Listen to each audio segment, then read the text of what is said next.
Good morning students, welcome in social science class. Dear students, today in our social science class we are going to start a new chapter from our book, Our Environment, chapter number 5.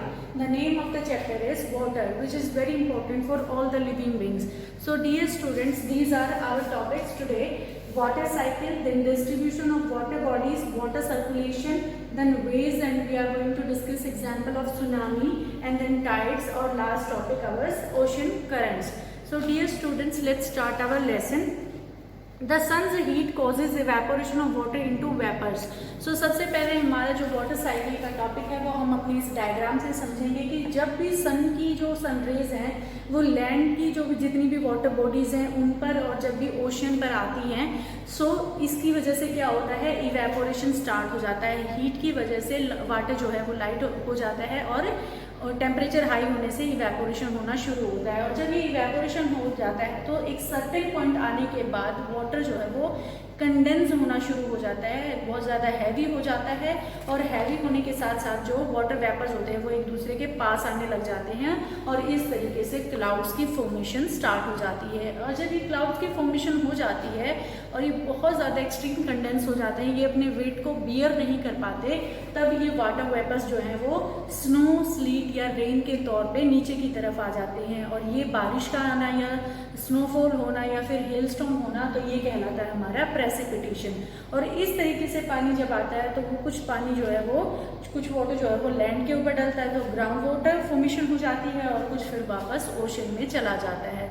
तो कुल मिला के ये हमारा water cycle बन जाता है कि ज़मीन से पानी ऊपर उठा, इवेपोरेशन, देन कंडेंस हुआ, देन प्रेसिपिटेशन हुआ, वापस लैंड पर और ओशन पर आ गया. सो ये हुआ हमारा water cycle. So our earth is like a terrarium, the same water that existed centuries ago still existed today. So हमारी जो अर्थ है वो एक तरीके से टेरेरियम का काम करती है. टेरेरियम का मतलब होता है कांच का जार जिसके अंदर मिट्टी होती है और प्लांट्स लगा दिए जाते हैं, उसको कवर कर दिया जाता है. तो ऐसे ही हमारी अर्थ को यहाँ पे टेरेरियम से कंपेयर किया गया है, जिसकी फोटो जो है वो आपको यहाँ पर दिखाई भी गई है. मेनली इसको ज़्यादा डेकोरेशन पर्पज से ही यूज़ किया जाता है टेरेरियम का. और इसको कंपेयर क्यों किया गया है, क्योंकि हमारा जो एटमॉस्फेयर है अर्थ का वो इनक्लोज्ड है. सो एटमॉस्फेयर के अंदर ये सारी चीज़ें, ये सारी प्रोसेस होती रहती है और इसीलिए इसको टेरेरियम से कंपेयर किया गया है. The major source of the fresh water are river, ponds, springs and glaciers. The ocean bodies, the sea contain salty water. So mainly हमारे यहाँ पर जो वाटर के सोर्सेज हैं वो दो तरीके के वाटर सोर्सेज हैं. एक है fresh water sources and second है saline water. So fresh water जो है वो हम पीने में यूज़ कर सकते हैं, ह्यूमन बींग अपने काम के पर्पज से उसको यूज़ कर सकते हैं. जबकि ओशन वाटर जो है वो बहुत ज़्यादा सोल्टी होता है, वो हमारे यूज़ का नहीं होता है. ठीक है. सो अब बात करते हैं कि हमें जो फ्रेश वाटर है वो किन से मिलता है. हमें फ्रेश वाटर मिलता है रिवर से, लेक्स से, पोन्ड से या फिर फाउंटेन से या स्नो कैप्स के फॉर्म में मिलता है. जबकि स्लाइन वाटर जो है वो ओशियन में या सी में एग्जिस्ट करता है और कुछ जो है सी जो सॉल्टी वाटर लेक्स भी होती हैं. The water of the ocean is salty or saline. It contains large amount of dissolved water, dissolved salt. Most of the salt is sodium chloride or the common table salt which we use to eat. So उसमें mainly जो ocean में जो salty water होता है उसमें sodium chloride होता है या फिर वो सोल्ट होता है जो हम खाने के पर्पज से उसको यूज़ करते हैं. अब बात करते हैं हम डिस्ट्रीब्यूशन ऑफ वाटर बॉडीज़ का कि अर्थ के ऊपर जो भी वाटर बॉडीज़ एग्जिस्ट करती हैं उसमें किस में फ्रेश वाटर है और किस में सलाइन वाटर है या फिर सॉल्टी वाटर है. सो यहाँ पर हमें जो है वो डाटा गिवन है. ओशियन जो है हम बात करें अर्थ के ऊपर 3/4 जो है अर्थ का उस पर वाटर एग्जिस्ट करता है. और ये 3/4 जो इतना लार्ज अमाउंट है वो कैसे कैसे डिवाइडेड है वो इसका डिस्ट्रीब्यूशन कहलाता है. सो सबसे ज़्यादा 97.3% वाटर जो है वो हमारा ओशियन में एग्जिस्ट करता है, जिसको हम अपने पीने के पर्पज से यूज़ नहीं कर सकते. अब बचा 3% समथिंग, तो उसको हमने कैसे यहाँ पे कैसे डिवाइड किया गया है. आइस कैप्स हैं 2%, देन है ground water 0.68%, fresh water lakes है 0.009%, इन लेक सीज और सोल्ट लेक्स जिसको यूज़ नहीं कर सकते. सो उस 3% में भी कुछ परसेंट ऐसा है जिसको हम यूज़ नहीं कर सकते. वो कितना है 0.009. एटमॉस्फेयर में वाटर वेपर्स के फॉर्म में एग्जिस्ट करता है 0.019 एंड देन रिवर्स 0.001%. सो आप देख सकते हैं कि कितना कम पानी का अमाउंट है, क्वांटिटी है जो हम कंज्यूम कर सकते हैं. अब बात करते हैं हम यहाँ पर सॉलिडिटी को कैसे मेजर किया जाता है। So salinity is the amount of salt in grams present in 1000 grams of water. So 1000 grams of water के अंदर कितना सोल्ट है वो सॉलिडिटी का मेजर होता है। सो एवरेज जो सोल्ट वाटर सैलिनिटी होती है वो 35 होती है। दैट मीन्स अगर 1000 ग्राम वाटर है और उसके अंदर 35 जो पार्ट है उसका वो सोल्ट है, सो ये उसकी सॉलिडिटी का एवरेज मेजर हो गया। सो क्या इससे ज़्यादा भी कहीं पर सोल्ट प्रेजेंट होता है? So Dead Sea in Israel has salinity of 340 grams per litre of water.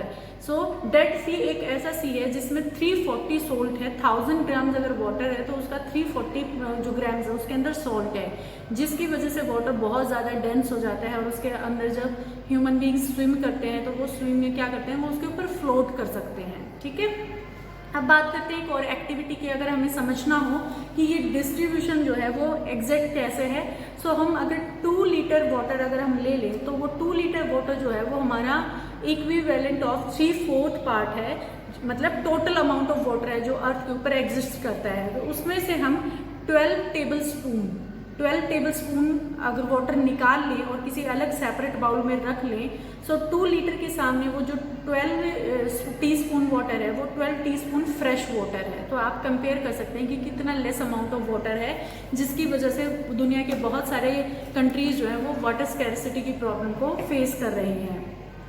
सो हमारे लिए वाटर जो है वो बहुत ज़्यादा असेंशियल है, क्योंकि वही जो है हमारी थ्रस्ट को बुझाता है, क्वेंच करता है। सो हमें उसको केयरलेसली यूज़ नहीं करना चाहिए, उसका हमें केयरफुल यूज़ करना चाहिए।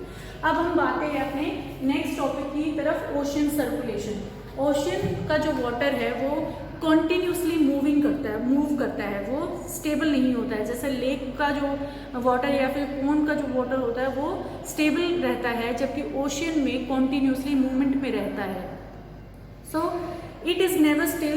The movement that occur in ocean can be broadly categorized as waves or tides or currents. So यहाँ पर हमने जो उसकी मूवमेंट है उसको 3 पार्ट्स में डिवाइड किया है, waves, tides and currents.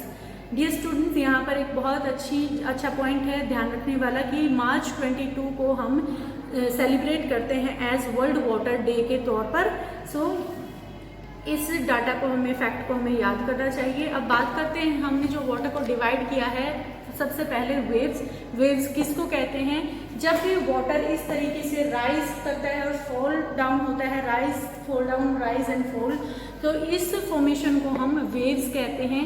अब बात करते हैं कि वेव्स जो है वो कैसे आती हैं, उसका रीज़न क्या होता है। तो जब भी विंड जो है बहुत स्पीड से चलती है, waves are formed when wind scrape across the ocean surface. जब विंड चल रही है और वो ओशन सरफेस पे स्क्रैप करती है, उसके रिलेशन में आती है, उसके कांटेक्ट में आती है, तो पानी जो होता है वो राइज करता है और फिर फॉल डाउन हो जाता है, और इस तरीके से वेव्स जो है वो जनरेट होती हैं। सो जितनी ज़्यादा स्पीड से विंड्स होंगी, राइज भी वेव्स उतनी ज़्यादा हाई करेंगे। During a storm the winds blowing at very high speed form huge waves. These may cause tremendous destruction. An earthquake, a volcanic eruption or underwater slide can shift large amount of ocean water as a result of huge tidal waves called tsunami. जब बहुत ज़्यादा speed से winds आती हैं, कभी कोई उसका reason हो सकता है अर्थक्वेक हो सकता है, फिर वोल्केनिक इरप्शन हो सकता है, या फिर लैंड्स जो है वो स्लाइड हो जाए, खिसक जाए।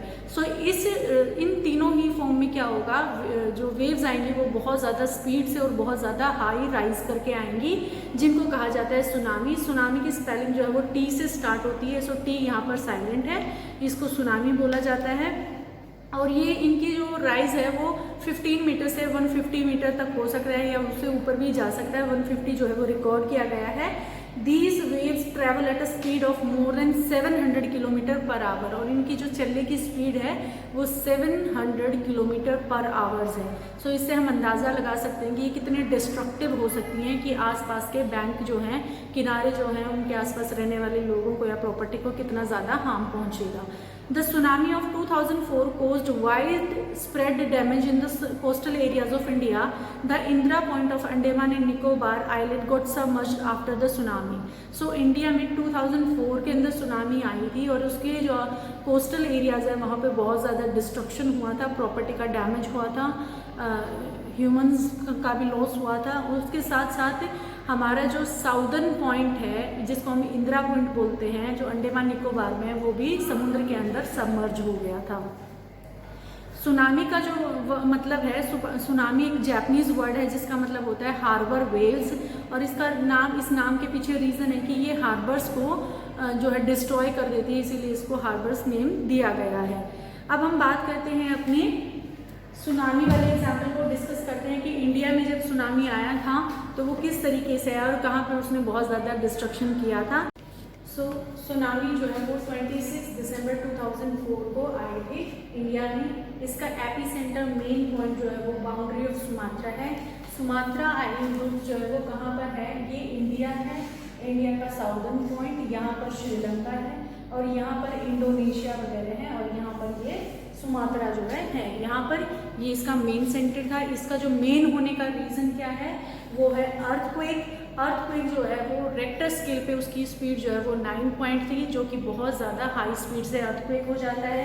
अर्थक्वेक कैसे आया, इंडियन प्लेट, हमें पहले भी हमने डिस्कस किया है कि हमारे जो कॉन्टिनेंट्स होते हैं उनको हम प्लेट भी बोलते हैं। सो इंडियन जो प्लेट है वो बर्मा प्लेट के नीचे की तरफ चली गई। सपोज करो ये इंडियन प्लेट है, ये बर्मा प्लेट है। सो बर्मा प्लेट ऊपर की तरफ आ गई और इंडियन प्लेट जो है वो इस तरफ झुक गई, तो डाउनफॉल हो गया। यहाँ पर जो इंडियन प्लेट है उसका झुकाव इस तरीके से हो गया, जिसकी वजह से पानी बहुत ज़्यादा स्पीड से आया। अब बात करते हैं कि इसकी स्पीड कितनी थी, ये 800 किलोमीटर पर आवर्स इसकी स्पीड थी, और इसमें करीबन 10,000 कैजुअलिटीज़, मतलब 10,000 लोगों की डेथ हुई और करीबन 1 लाख पीपल जो है इसकी वजह से अफेक्टेड हुए। मेन स्टेट्स या कोस्टल बाउंड्री जो बहुत ज़्यादा इसके इन्फ्लुएंस में रही, अफेक्टेड रही, वो हैं आंध्र प्रदेश की, तमिलनाडु की, केरला, पुदुचेरी और अंडमान एंड निकोबार। सो ये हमारा सुनामी का एग्जाम्पल डिस्कस्ड हुआ। After that we are going to start our next topic, tides. Tides किसको कहते हैं और ये वेव्स से कैसे डिफरेंट है। The rhythmic rise and fall of ocean water twice in a day is called a tide. So जब water का राइज और फॉल होता है बट वो एक रिदमिक पैटर्न में होता है तब वो कहलाता है टाइड। जैसे कि वेव्स जो है वो उनका कोई रिदमिक पैटर्न नहीं है, बस वो हो रही है, राइज हो रही है, फॉल हो रही है, राइज एंड फॉल हो रही है। बट टाइड जो है वो दिन में एक बार या दिन में 2 बार ही राइज जो है वो वाटर राइज होता है और फॉल होता है, वो कहलाता है हमारा टाइड। सो अब बात करते हैं हम, the strong gravitational pull exerted by the sun and the moon on the earth surface cause the tides. जैसे वेव्स के आने का रीजन था विंड, कि जैसे विंड आएगी ओशन सरफेस से टकराएगी तो वेव्स बन जाएगी। बट यहाँ पर टाइड्स के होने का क्या रीजन है, ग्रेविटेशनल पुल। किसकी ग्रेविटी, सन और मून का ग्रेविटेशनल पुल, ग्रेविटेशन खिंचाव जो है वो उसकी वजह से टाइड्स आते हैं। The water of the earth closer to the moon gets pulled under the influence of the moon's gravitational force and cause high tide. During the full moon and the new moon day, the sun and the moon, the earth are in the same line and tides are highest. So these tides are called spring tides. So यहाँ पर tides जो है वो 2 तरीके के tides होते हैं। Number 1 नीप टाइड और number 2 spring tides. Spring tides कब आते हैं, जब कभी भी सन, मून और अर्थ जो है वो एक लाइन में आएंगे।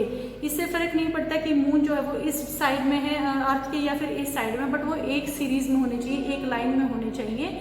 सो तब आएंगे हमारे स्प्रिंग टाइड्स। और ये कब होता है, न्यू मून वाले दिन या फिर फुल मून डे, अमावस्या या पूर्णिमा को इस तरीके की सिचुएशन क्रिएट होती है और तब आते हैं स्प्रिंग टाइड्स जो कि बहुत ही हाई होते हैं। ठीक है, अब दूसरी बात करते हैं हम अपनी नीप टाइड की, कि नीप टाइड्स जो है वो कब आते हैं। When the moon is in its first and last quarter, the ocean water gets drawn in diagonally opposite direction by the gravitational pull of the sun and the moon, resulting in the low tides. जब कभी भी सन और moon जो है वो एक series में नहीं होते हैं तो इस कंडीशन में क्या आता है, या तो फिर सन और अर्थ जो है वो सेम लाइन में है बट यहाँ डायगनली जो है, मून डायगनली है जब वो अपने क्वार्टर में आता है, मून इस तरफ हो जाए या फिर इस तरफ हो, तो ये जो डायरेक्शन हमारी बनेगी इसमें हमारे नीप टाइड बनेंगे जो कि अपनी लोएस्ट राइज होता है इनका। सो स्प्रिंग हाई टाइड और जो हमारे नीप टाइड होते हैं वो लो टाइड्स होते हैं। So high tides help in navigation, they raise the water level close to the shores. जो हमारे स्प्रिंग टाइड्स होते हैं या हाई टाइड्स होते हैं वो बहुत ज़्यादा हेल्प करते हैं नेविगेशन में। नेविगेशन मतलब शिप्स को नेविगेट करने में, उनको चलने में बहुत हेल्पफुल होते हैं। This helps the ships to arrive at the harbour more easily. और हार्बर पोर्ट जो होते हैं शिप्स के, तो जब राइज आता है तो शिप को आसानी से वो हार्बर में लगा देते हैं, बहुत ही ईजिली जो है टाइड्स के साथ ही हार्बर में पहुंच जाते हैं ships. The high tides also help in fishing. जहाँ पर भी हाई टाइड्स आते हैं वहाँ पर फिश भी बहुत ज़्यादा आती हैं, तो फिशिंग में भी ये बहुत ज़्यादा हेल्पफुल है। Many more fish come closer to the shore during the high tides. अब किनारों के आसपास तो फिश जो है बहुत जल्द आ जाती हैं, जब जैसे ही हाई टाइड आएगा, तो जब हाई टाइड फॉल डाउन होगा तो नीचे की तरफ बहुत सारी फिश जो है आ जाती हैं। The rise and fall of water due to tides is being used to generate electricity in some places. और टाइड्स का बहुत अच्छा यूज़ किया जाता है कुछ जगहों पर इलेक्ट्रिसिटी को जनरेट करने में। Now our last topic, ocean currents. Ocean currents are streams of water flowing constantly on the ocean surface in definite direction. जब ओशन सरफेस का वाटर जो है वो किसी एक पर्टिकुलर डायरेक्शन में फ्लो करता है तो उसको हम कहते हैं currents. The ocean currents may be warm or cold. Generally, the warm ocean currents originate near the equator and move towards the pole. So ये ocean currents जो है वो hot water भी हो सकती हैं, hot currents भी हो सकती हैं और cold currents भी हो सकती हैं। जो वार्म करंट्स हैं वो इक्वेटर पर जनरेट होती हैं और जो कोल्ड करंट्स हैं मेनली वो पोल्स पर जनरेट होती हैं। सो इक्वेटर पर जो हमारी वार्म जो करंट्स हैं वो जनरेट होती हैं वो इस तरीके से अपोजिट डायरेक्शन में जाती हैं कि यहाँ से वार्म हो रही है और इस डायरेक्शन में जा रही है, तो ये एक डेफिनेट डायरेक्शन है। जबकि पोल्स पे जो हमारी कोल्ड करंट जनरेट होती हैं वो हायर लैटिट्यूड से लोअर लैटिट्यूड की तरफ आती है। इधर से भी ये इस तरफ जा रही है इक्वेटर की तरफ और यहाँ से भी इक्वेटर की तरफ आ रही है, तो ये दोनों सेम डायरेक्शन में, तो ये भी एक डेफिनेट डायरेक्शन है कोल्ड करंट्स की। यहाँ पे कुछ एग्जाम्पल दिए गए हैं हमारे। The cold current carry water from the polar or higher latitude to the lower latitudes.